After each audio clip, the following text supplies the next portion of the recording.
اچھا یہ تو سب کو پتا ہے جناب کہ ایشوز کیا ہوئے. پی ٹی آئی کی حکومت جو ہے جناب کہا جاتا تھا کہ پنڈی کے ساتھ ایک پیج پہ ہے، لیکن میرے خیال میں اندر کی کہانی ابھی تک سامنے نہیں آئی. ایشوز جو تھے جو ریز ہوئے اور جن کی وجہ سے وہ ایک پیج والی جو بات تھی وہ ختم ہو گئی اور آہستہ آہستہ فزل آؤٹ ہونی شروع ہو گئی، اور وہ تقریباً میرے خیال میں حکومت جو پی ٹی آئی کی ختم ہوئی تھی اس سے تقریباً کوئی ایک سال پہلے یہ سارا ون پیج جو والی سٹوری تھی یہ ختم ہو گئی تھی. اب دو ایشوز ایسے تھے جو کہ سب کی نظروں سے گزرے، سب کو پتہ بھی تھا، لیکن اس کے پیچھے کی کہانی شاید لوگوں کو نہیں پتہ. ایک تو ایشو یہ تھا کہ جناب جنرل فیض جو تھے وہ ڈی جی آئی ایس آئی تھے، اور عمران خان صاحب نہیں چاہتے تھے کہ وہ ڈی جی آئی ایس آئی کے عہدے سے ہٹے، اور باجوہ صاحب چاہتے تھے جناب کہ وہ کور کو جا کے کمانڈ کریں، آئی ایس آئی کی پوسٹ کو چھوڑیں اور کور کو جا کے کمانڈ کریں، اور اسی طرح وہ چیف آف آرمی سٹاف کے رن میں آ سکتے تھے. یعنی کہ چیف آف آرمی سٹاف جو بھی بنتا ہے اس کو پہلے کہیں نہ کہیں جا کے کور کو کمانڈ کرنا پڑتا ہے. سو ان دس پرٹیکولر کیس وہ چاہتے یہ تھے کہ جناب جنرل فیض جو ہیں وہ D G I S I کی پوسٹ کو چھوڑ کے وہ کور کو کمانڈ کریں، اور پھر جناب تاکہ آگے سلسلہ چلتا رہے اور آگے وہ چیف آف آرمی سٹاف کی رن میں آ جائے.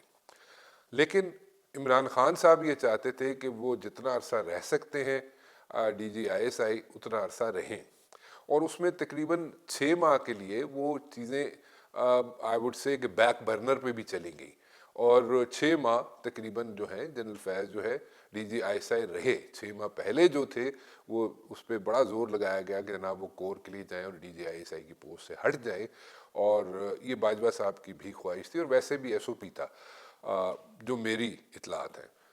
لیکن وہ ہوا نہیں. لیکن 6 ماہ مزید جو ہے جنرل باجوہ کے کہنے کے باوجود جنرل فیض جو ہے ڈی جی آئی ایس آئی رہے. اچھا اب یہ تو سلسلہ، یہ جو مسئلہ ہے یہ سب کو معلوم تھا اور لوگ اس پہ بات بھی کرتے تھے، اور شاید یہ کہیں نہ کہیں سے کسی نے ڈال دیا تھا کان میں کہ جناب اگر general Faiz D G I S I کی پوسٹ سے ہٹ گئے تو شاید پی ٹی آئی کی حکومت گر جائے. سو یہ ایک بیک آف دا مائنڈ پہ یہ بھی چیز تھی. لیکن خیر الٹیمیٹلی 6 ماہ بعد وہ کور کمانڈ کرنے چلے گئے جنرل فیض. اس کے علاوہ بھی ایک مسئلہ تھا، وہ بھی لوگوں کو شاید کسی حد تک معلوم ہی ہے. بزدار صاحب جو کہ چیف منسٹر تھے پنجاب کے، وہ بھی ایک ایشو بنے ہوئے تھے، اور باجوہ صاحب کہتے تھے جناب بزدار صاحب کو ہٹا دیا جائے اور ان کی جگہ کوئی اور چیف منسٹر لگا دیا جائے، جس پہ ہم نے دیکھا بھی کہ عمران اسماعیل جو ہیں جن کا تعلق پی ٹی آئی سے تھا، عمران اسماعیل کو ٹاسک کیا گیا جناب کہ وہ جناب جائیں اور جا کے علیم خان صاحب کو لے کے آئیں، اور ایک انڈرسٹینڈنگ ہو گئی تھی الٹیمیٹلی، اور وہ انڈرسٹینڈنگ یہ تھی کہ جناب علیم خان کو چیف منسٹر لگا دیا جائے گا، اور اس پہ عمران خان بھی راضی ہو گئے تھے. اور عمران اسماعیل گئے جا کے جناب ان کو پرائیویٹ جیٹ میں لے کے آئے جو کہ علیم خان صاحب کا اپنا جہاز تھا، اس پہ جناب اسلام آباد آئے. دن کے ٹائم یہ ساری چیزیں سیٹل ہو گئیں کہ جناب ایسا ہی ہوگا. لیکن دین اگین دوسرے روز پھر جناب ڈیسیجن چینج ہو گیا حکومت کا اور علیم خان کو چیف منسٹر نہیں بنایا گیا. یہ ساری چیزیں پائل اپ ہوتی رہی، وہ پائل اپ ہو کے یہ ایک پہاڑ بن گیا. تو جب یہ پہاڑ بن گیا تو اس میں جناب باجوہ صاحب جو ہیں وہ میرے خیال میں تنگ آ چکے تھے اس وقت تک کہ جناب کوئی بات سنی نہیں جا رہی، کوئی بات جو بھی وہ ایڈوائز کر رہے ہیں وہ ان کی بات کو مانا نہیں جا رہا، اور وہ ڈس ہارٹ ہوئے تھے to be very honest. That's what I think. So وہ اس سچویشن میں جب پہنچ گئے تو انہوں نے کہا جی کہ میری بس ہو گئی ہے اور میں جناب اب استعفیٰ کل پہنچا دوں گا پرائم منسٹر صاحب کو، اور میں as a chief of army staff نہیں رہوں گا، اور میرا استعفیٰ کل پرائم منسٹر صاحب کو پہنچ جائے گا. اچھا جب یہ بات ہوئی اس میں جناب یہ دوڑیں لگ گئیں. جب یہ دوڑیں لگیں تو اس میں جناب پرویز خٹک صاحب جو تھے وہ جناب بالکل سب سے آگے تھے. ان کو ٹاسک کیا گیا کہ باجوہ صاحب کو سمجھاؤ کہ جناب یہ استعفیٰ نہ دیں.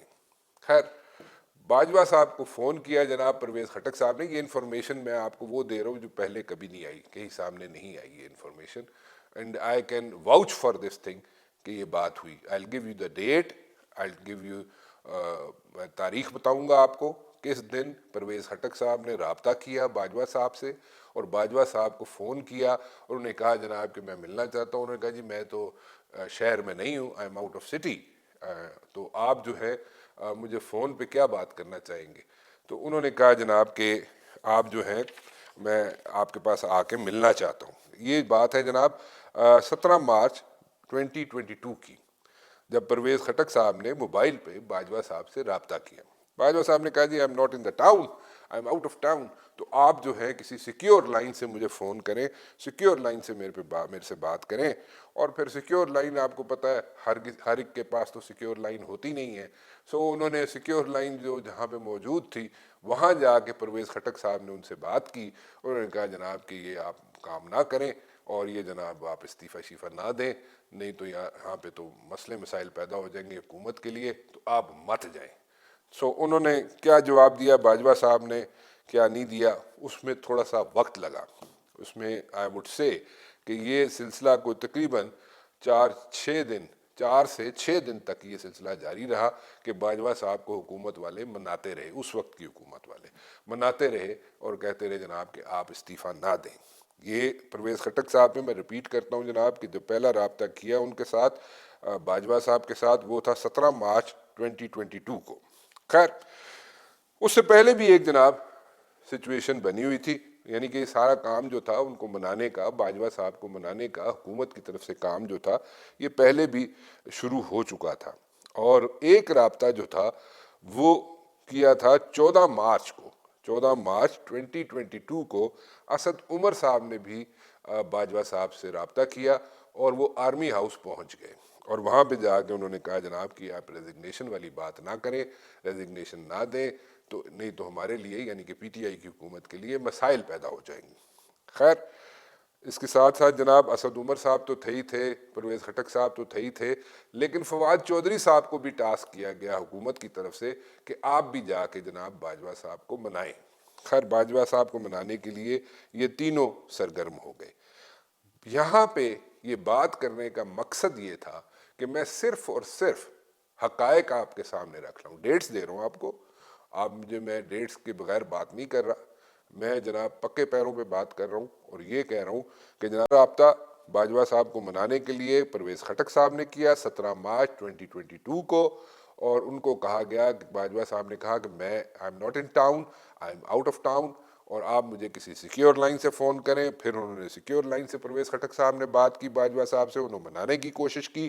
اور اس سے پہلے 14 مارچ 2022 کو اسد عمر صاحب آرمی ہاؤس میں جا کے باجوہ صاحب کو منانے کی کوشش کرتے رہے کہ جناب آپ استعفیٰ نہ دیں. سو مچ سو میری اطلاعات یہ ہیں کہ اس وقت یہ جب سارا سینیریو چل رہا تھا باجوہ صاحب کو منانے کا کہ وہ استعفیٰ نہ دیں، اس وقت جناب فواد چودھری صاحب بھی پورا اپنا رول پلے کر رہے تھے. He was very much active اور وہ یہ چاہتے یہ تھے کہ باجوہ صاحب استعفیٰ نہ دیں. میں صرف اور صرف فیکٹس اور فگرز آپ کے سامنے رکھنا چاہ رہا تھا.